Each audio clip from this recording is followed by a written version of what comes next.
만약 여러분께서 올해로 65을 넘기셨거나 혹은 연로하신 부모님을 곁에 두고 계신다면 부디 잠시 시간을 내어 이 이야기를 끝까지 들어주시기 바랍니다.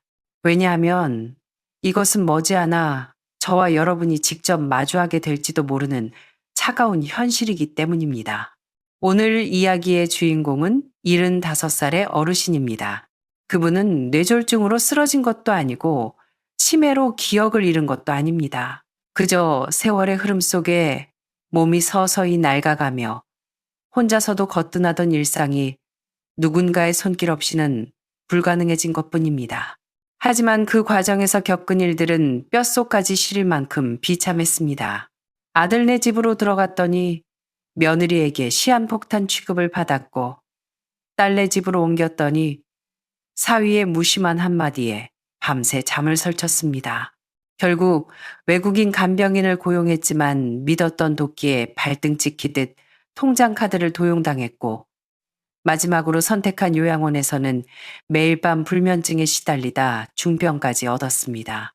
그리고 마침내 그는 모든 이들을 침묵하게 만드는 한마디를 던졌습니다. 나는 차라리 고독하게 죽을지언정 다시는 그 세 가지 길로 돌아가지 않겠다. 이 이야기가 먼 남의 일 같으신가요? 사실 이러한 현실은 우리 모두에게 천천히 하지만 확실하게 다가오고 있습니다. 새벽 3시에 독백 채널에 오신 것을 환영합니다.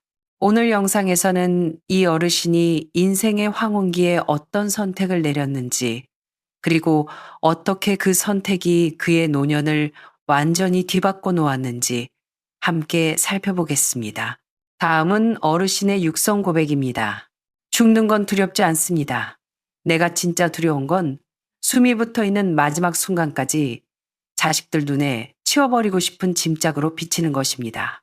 젊은 시절, 저는 제 몸 하나는 건사할 수 있다고 여전히 쓸모 있는 사람이라고 자부했습니다.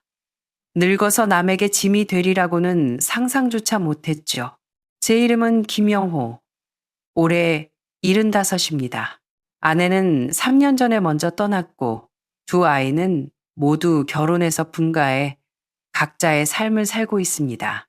예전에는 자전거를 타고 장도 보고 청소도 하고 시장에 나가 오랜 이웃들과 막걸리 한 잔 기울이며 수다도 떨었습니다. 하지만 지금은요? 조금만 서 있어도 숨이 차고 무릎은 욱신거리고 치아가 부실해 딱딱한 건 씹지도 못합니다.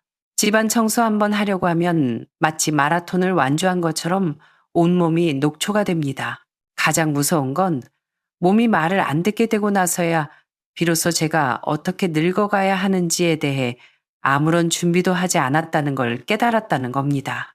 자식들이 알아서 해주겠지? 막연히 생각했죠. 하지만 현실은 냉정했습니다. 아무도 늙고 병든 부모를 온전히 감당할 준비가 되어 있지 않았습니다. 아이들이 불효자라서가 아닙니다. 그저 이 시대가 다들 자기 목구멍에 풀칠하기도 벅차게 사람을 몰아붙이기 때문입니다. 저는 세 가지 방법을 다 시도해 봤습니다. 자식 집에 얹혀 살기, 간병인 쓰기, 요양원 들어가기. 듣기에는 다 그럴듯한 대안들이죠. 하지만 하나하나 겪어보고 나니 차라리 내 돈 써가며 좁은 원룸에 혼자 살면서 편의점 도시락을 먹을지언정 다시는 그 세 갈래 길로 돌아가고 싶지 않습니다. 이건 제가 노망이 나서 부리는 심술이 아닙니다. 직접 겪어보고 나서야 뼈저리게 깨달은 진실 때문입니다. 혼자 늙는 게 무서운 게 아니라 존엄 없이 숨만 쉬고 있는 게 더 무섭다는 것을요. 아내가 세상을 떠나고 2년은 어떻게든 버텼습니다. 혼자 밥 지어 먹고 빨래하고 명절이면 혼자 차례상 차리고 지방도 썼습니다. 그냥저냥 버틸만은 했는데 사는 맛은 없더군요. 그러다 앉았다 일어설 때마다 세상이 핑 돌고 밤에 자다가 가슴이 답답해 식은땀을 흘리며 깨는 일이 잦아졌습니다. 누군가의 도움이 필요할 때가 왔음을 직감했죠. 아들에게 전화를 걸어 넌지시 말했습니다. 요새 몸이 좀 예전 같지 않구나. 아무래도 합치는 걸 고려해봐야 하지 않겠냐. 수화기 너머로 긴 침묵이 흘렀습니다. 그러고는 한참 뒤에 대답하더군요. 아버지, 그럼 일단 저희 집에 와서 좀 지내보세요. 아들네는 경기도 부천에 삽니다. 집이 크진 않습니다. 방 3개에 거실 하나, 부부 침실 하나, 손자 녀석 공부방 겸 게임방 하나, 그리고 창고처럼 쓰던 작은 방을 비워서 제가 쓰게 되었습니다. 방은 코딱지만 했지만 고마웠습니다. 어쨌든 아들 집이니 내 집에 온 것처럼 마음이 놓였죠. 첫 일주일은 좋았습니다. 며느리가 차려준 반찬도 입에 맞았고 손자 녀석도 할아버지 하며 깍듯이 인사했으니까요. 하지만 2주가 지나자 공기가 달라지는 게 느껴졌습니다. 하루는 저녁 식사 때 생선이 맛있어서 한 토막 더 집으려는데 며느리가 불쑥 끼어들었습니다. 아버님, 그건 우리 애학원 가기 전에 머리 좋아지라고 구운 건데 아버님은 다른 거 드세요. 말투가 험한 건 아니었지만 젓가락을 내려놓는 제 얼굴이 화끈거렸습니다. 한 번은 손자 녀석 스마트폰 충전기를 잘못 뽑았다가 핀잔을 들었습니다. 아, 할아버지, 왜 남의 걸 함부로 건드려요? 고장 나면 어떡할 거야? 아이니까 그럴 수 있다. 내가 참자. 수십 번 되뇌어도 사람은 감정이 있는 동물입니다. 내가 이 집의 평화를 깨는 불청객이 된 것 같은 그 느낌. 마치 물속 깊이 잠수할 때처럼 귀가 먹먹해지는 압박감이 느껴졌습니다. 한 달 뒤, 저는 수원에 사는 딸네 집으로 옮겼습니다. 딸은 평소에 저한테 참 잘합니다. 아빠, 우리 집으로 와. 김서방이랑 내가 잘 모실게. 라고 호언장담했죠. 그런데 2주도 못 갔습니다. 저녁에 거실에서 뉴스를 보고 있는데 소리가 조금 컸나 봅니다. 사위가 안방문을 열고 나오더니 미간을 찌푸리며 말하더군요. 장인어른, TV 소리 좀 줄여주시면 안 될까요? 저 내일 아침 일찍 회의가 있어서요. 웃으며 고개를 끄덕이고 볼륨을 줄였지만 속에서는 신물이 올라왔습니다. 여기도 내 집은 아니구나. 다음날 아침 미안한 마음에 화장실 청소를 하고 바닥 물기까지 싹 닦아놨는데 딸이 그걸 보고 기겁을 했습니다. 아빠 뭐하러 이래? 우리 청소 도우미 아주머니 부른단 말이야. 저를 걱정해서 한 말이겠지만 그 순간 저는 제가 그들의 세련된 생활 리듬을 망치는 촌스러운 이방인이 된 기분이었습니다. 결정타는 어느 일요일 아침이었습니다. 식구들 깰까봐 새벽 6시에 일어나 혼자 커피를 타 마시고 있는데 8시쯤 온 식구가 등산복 차림으로 현관을 나서는 겁니다. 트레킹을 간다고 하더군요. 저한테는 가자는 말도 없었습니다. 저는 현관에 서서 아직 따뜻한 머그잔을 손에 쥔 채 그들이 웃으며 문을 닫고 나가는 뒷모습을 보았습니다. 그래, 자기들끼리 잘 사네. 단지 내가 이 그림에 어울리지 않을 뿐이지. 그날 저녁, 제가 먼저 나가겠다고 했습니다. 딸은 당황하며 말했죠. 아빠, 그런 거 아니야. 우리가 요즘 너무 바빠서 아빠를 못 챙겨서 그래. 저는 쓸쓸하게 웃으며 고개를 저었습니다. 아니다. 내가 늙어서 눈치가 없었어. 너희들 생활 방해하면 안 되지. 그들은 오래 잡지 않았습니다. 그날 밤 택시를 타고 텅 빈 제 옛집으로 돌아오는 길, 창밖에는 장대비가 쏟아졌습니다. 차 안은 너무나 조용했죠. 자식들을 원망하진 않습니다. 나쁜 아이들은 아니니까요. 그저 각자 감당해야 할 삶의 무게가 있을 뿐이고 그들의 미래 계획 속에 늙은 아버지의 자리는 애초에 없었던 겁니다. 딸네 집에서 돌아온 후 다시 혼자 지내보려 했지만 몸이 따라주지 않았습니다. 낡은 주택이라 계단을 오르내릴 때마다 무릎이 비명을 질렀고 밤에 갑자기 현기증이 나서 라면 하나 끓여 먹을 힘도 없었습니다. 한 번은 욕실에서 미끄러져 넘어졌는데 수건거리를 붙잡고 일어나는 데만 꼬박 30분이 걸렸습니다. 그날 밤 결심하고 주민센터 노인장기 요양보험 담당자에게 전화를 걸었습니다. 며칠 뒤 사회복지사가 와서 등급 판정을 해주었고 입주 요양보호사를 고용하기로 했습니다.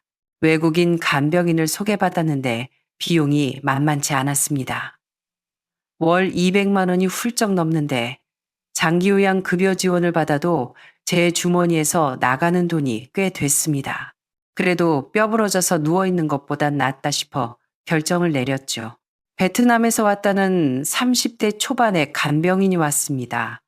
한국말을 조금 할 줄 알고 인상도 순해 보였습니다.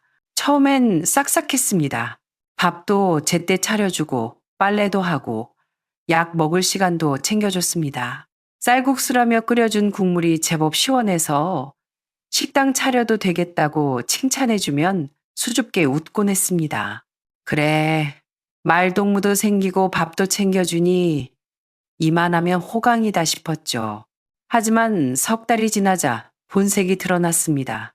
하루 종일 스마트폰만 들여다보고 아침엔 9시가 넘도록 일어나질 않았습니다. 아침상은 컵라면이나 식빵 쪼가리로 바뀌었고 청소는 하는 둥 마는 둥 해서 바닥에 머리카락이 굴러다녀 제가 또 미끄러질 뻔했습니다. 타국에 와서 고생하는데 싶어 웬만하면 참으려 했습니다. 하지만 정말 참을 수 없었던 건 돈 문제였습니다. 시장 보라고 5만 원을 주면 시금치가 너무 비싸서 3만 원이 넘게 나왔다느니 고깃값이 올랐다느니 하며 터무니없는 소리를 했습니다. 저도 시장 물가는 쏩니다. 시금치 한 단에 3천 원이면 사는 걸 뻔히 아는데 뻔뻔하게 거짓말을 하는 겁니다.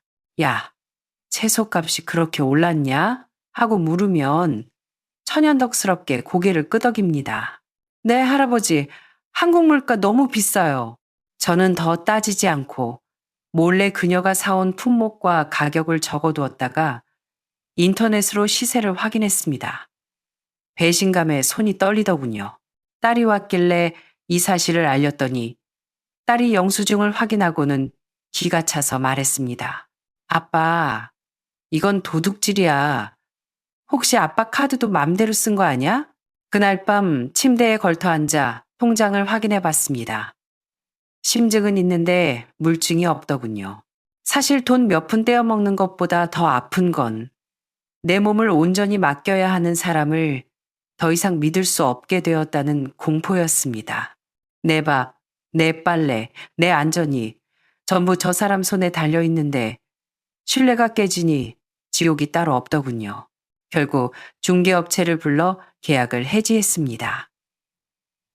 그녀는 짐을 싸면서도 별로 미안한 기색 없이 할아버지, 안녕히 계세요. 한마디 하고 나가버렸습니다. 텅 빈 냉장고를 보며 저는 중얼거렸습니다. 돈이 없어서 못 쓰는 게 아니라 무서워서 못 쓰겠다.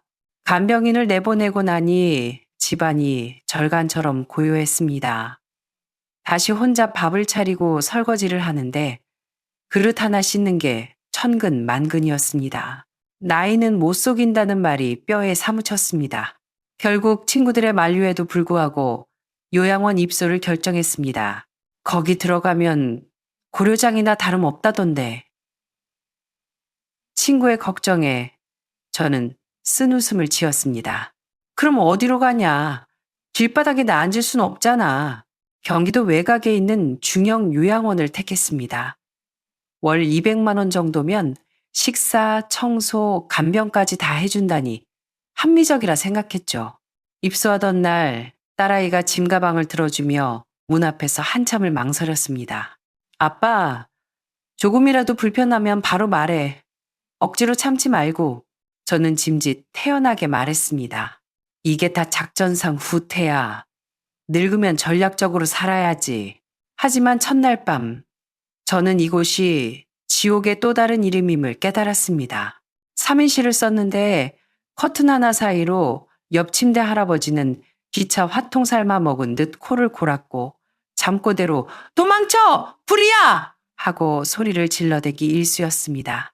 반대편 할아버지는 밤새 이를 가는 소리가 마치 뼈를 갉아먹는 소리 같았습니다. 새벽 6시 반이면 기상나팔처럼 불이 켜지고 혈압을 깼습니다. 아침 식사는 팅팅, 불은 죽에 짠 장아찌 몇 개. 맛이라곤 느낄 수 없는 사료 같았습니다. 오전엔 강제로 레크리에이션 시간에 참여해야 했습니다. 시끄러운 트로트 음악에 맞춰 율동을 따라 하는데 억지로 웃으며 손뼉치는 노인들의 모습이 그렇게 처량해 보일 수가 없었습니다. 점심때 반찬으로 나온 고기 한 점을 더 집으려다 옆자리 할머니에게 면박을 들었습니다. 새로운 양반이 눈치도 없이 많이 처먹네. 미안하다고 사과하려다 목이 메어 밥을 넘길 수가 없었습니다. 어느 날은 세면대에 놓인 수건으로 손을 닦았는데 다음날 요양보호사가 저를 붙잡고 추궁했습니다. 김어르신, 어제 박할머니 수건 쓰셨죠? 할머니가 훔쳐갔다고 난리가 났어요. 아니라고. 착각했다고 아무리 설명해도 박할머니는 저를 도둑놈 보듯 쏘아보았습니다. 이곳은 서로가 서로를 감시하고 경계하는 보이지 않는 감옥이었습니다.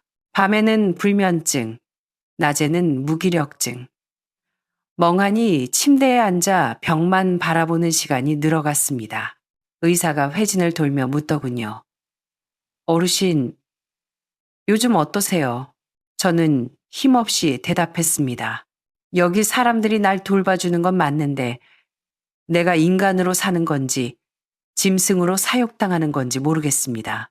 석 달 만에 혈압이 위험 수치까지 치솟았습니다. 스트레스 때문이었죠.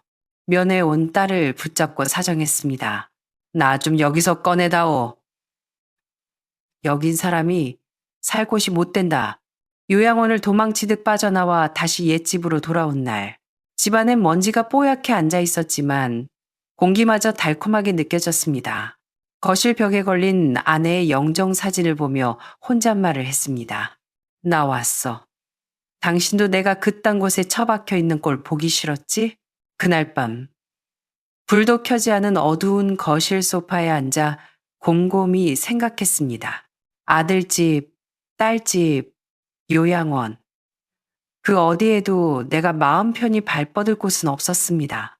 그곳엔 관리와 규칙은 있었지만 나라는 사람의 존엄은 없었습니다.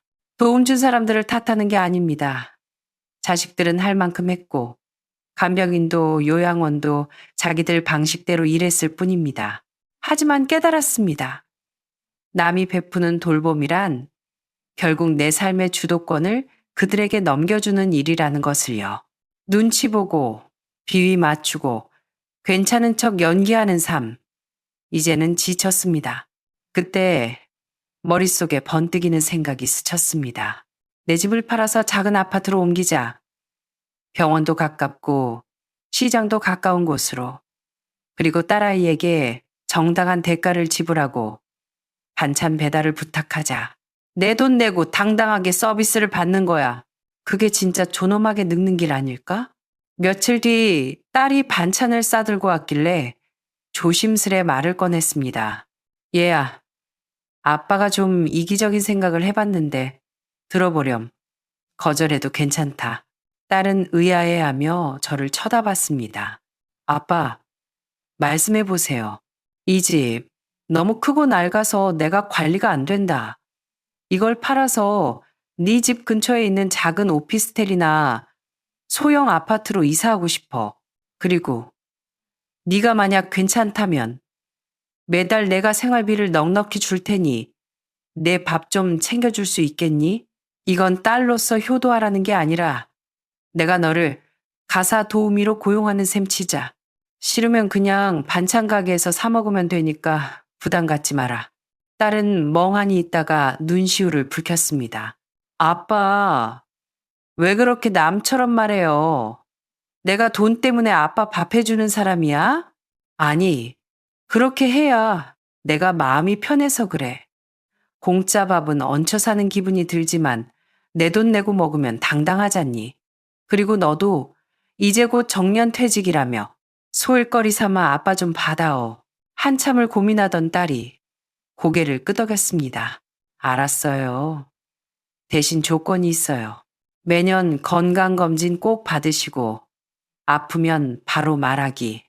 그리고 오래오래 사셔야 해요. 그래야 내가 밥 해주는 보람이 있죠. 우리는 서로 마주보며 웃었습니다. 결심이 서자 일사천리로 진행했습니다.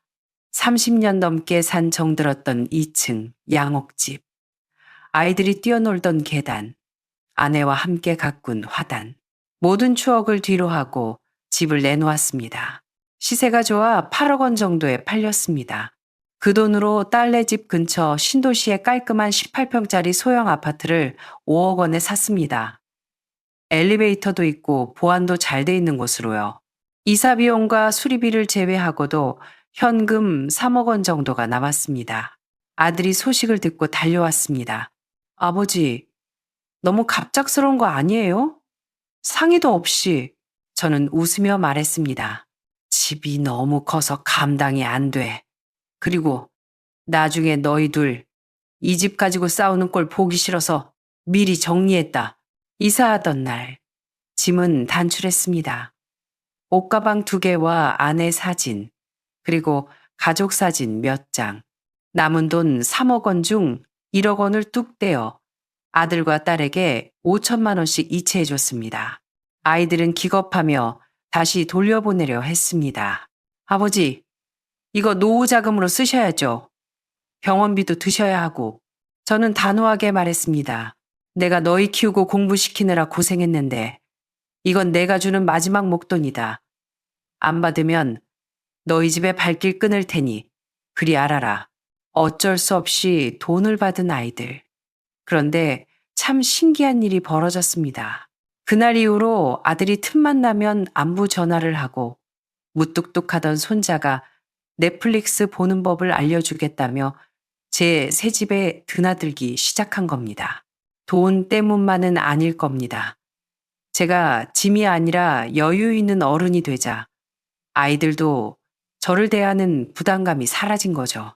새 집에서의 첫 아침, 창문을 활짝 열자 가을바람이 훅 들어왔습니다. 아래층 편의점 냄새, 빵 굽는 냄새, 사람 사는 냄새가 섞여 들어오더군요. 믹스커피 한 잔 타서 베란다 의자에 앉아 지나가는 사람들을 구경했습니다. 아무도 저를 깨우지 않았고 눈치 주는 사람도 없었습니다. 진정한 자유. 이게 바로 제가 그토록 원하던 것이었습니다. 매일 아침 7시 저는 아파트 뒤편 공원을 2바퀴 돕니다. 9시쯤 집에 오면 딸이 따뜻한 죽이나 국을 부은 도시락에 담아 문 앞에 걸어두고 갑니다.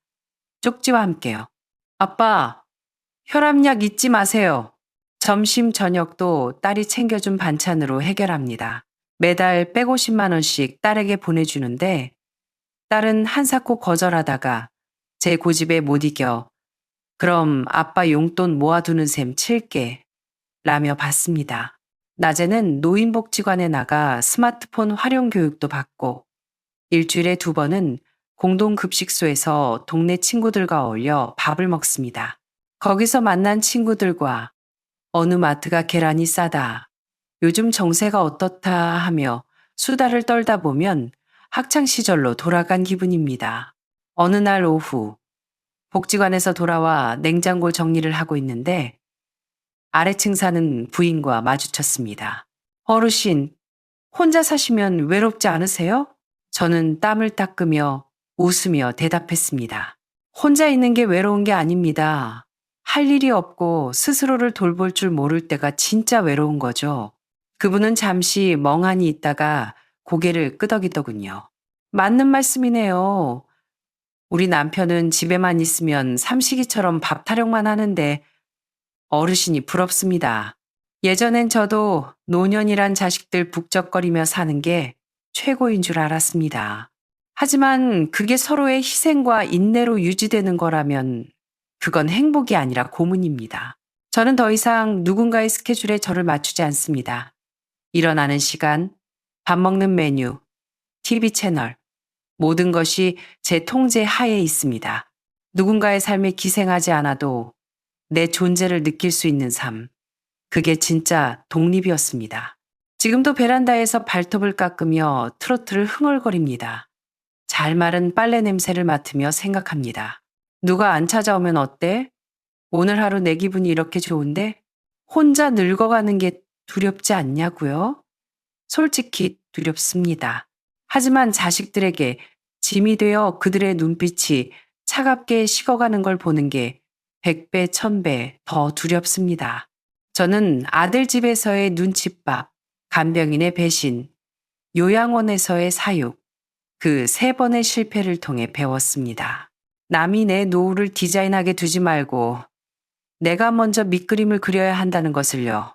준비된 노년은 품위가 되지만 준비 없는 노년은 재앙이 됩니다. 지금 저는 작은 아파트에서 혼자 잡니다. 하지만 밥은 딸이 챙겨주고 낮에는 친구들과 웃고 주말엔 손자가 놀러 옵니다. 누구에게도 기대지 않지만 그렇다고 고립되지도 않은 삶. 운에 맡기지 않고 제가 선택한 길입니다. 많은 어르신들이 자식이 먼저 아버지 합치시죠 하기를 기다립니다. 하지만 자식들이 불효라서가 아니라 그들도 살기 벅찬 세상입니다. 내 노후를 남에게 맡기려는 기대 자체가 어쩌면 폭력일 수 있습니다. 지금부터라도 시작하세요. 재산을 정리하고 내 몸 상태에 맞는 주거 환경을 찾고 의료 대비책을 세우세요. 남의 손길 없이도 하루를 채워가는 연습을 하세요. 고독을 즐길 줄 알고 필요할 땐 당당하게 돈을 내고 도움을 요청할 수 있는 힘. 그 힘이 생기면 늙음은 더 이상 짐이 아니라 하나의 멋진 라이프 스타일이 됩니다. 김영호 어르신의 선택, 여러분은 어떻게 보셨나요? 용기 있는 결단일까요? 아니면 어쩔 수 없는 차선책일까요? 그리고 여러분은 인생의 마지막 장을 어떤 모습으로 채우고 싶으신가요? 어떤 분은 시끌벅적한 대가족을 꿈꾸고 어떤 분은 고요한 자유를 원할 겁니다. 정답은 없습니다. 하지만 분명한 건 미리 생각하고 준비한 사람만이 웃으며 마침표를 찍을 수 있다는 사실입니다. 댓글로 여러분의 생각을 들려주세요. 부모님의 노후 문제로 고민 중인 자녀분들, 혹은 지금 이 시기를 지나고 계신 어르신들의 진솔한 이야기를 기다립니다. 오늘 영상은 여기까지입니다. 시청해주셔서 감사합니다.